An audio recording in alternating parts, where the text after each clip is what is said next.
भगवान कुकुर को सृष्टि कले एवं कहिले तुमे द्वार मुहरे ठिया होई आसुथिबा जाउथिबा लोकंक उपरे भुकिब। एथिपाई मु तुमको 20 वर्ष आयुष देउछि। किंतु कुकुर कहिला प्रभु केवल भुकिबा पई एते वर्ष मते केवल 10 वर्ष दरकार।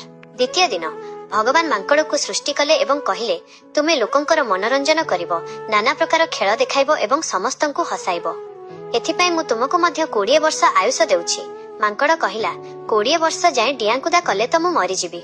प्रभु मते केवल 10 वर्ष दियंतु। तृतीय दिन भगवान गाई को सृष्टि कले एवं कहिले तुमे चासी सहित बिलरे परिश्रम करिवो एवं निजर अमृत भଳି क्षीर समस्तंकर पालन करिवो।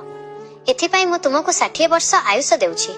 गाई कहिला एहा तो बहुत कष्टकर जीवन प्रभु, मते आपण केवल 20 वर्ष दियंतु। चतुर्थ दिन भगवान मनीष को सृष्टि कले एवं कहिले जाओ खेलकूद कर, विवाह कर, आनंद कर एवं परमात्मा को प्राप्त हुओ। एथिपाई मु तुमको 20 वर्ष आयुष देउछि। परिणाम किंतु लोभी मनीष बाकी सबु पशु मानकर बळका आयुष मागिनेला।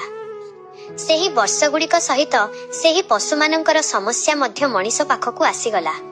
मनीषर जीवन चक्र प्रथम 20 वर्ष मनीष भली आनंदरे कटे, तापर 40 वर्ष गाई भली परिवार पई खटिबारे कटे, तापर 10 वर्ष मांकड़ भली नाती नातुणी को हसाइबारे कटे, शेष 10 वर्ष कुकुर भली द्वार पाखरे बसी रहिबारे कटे।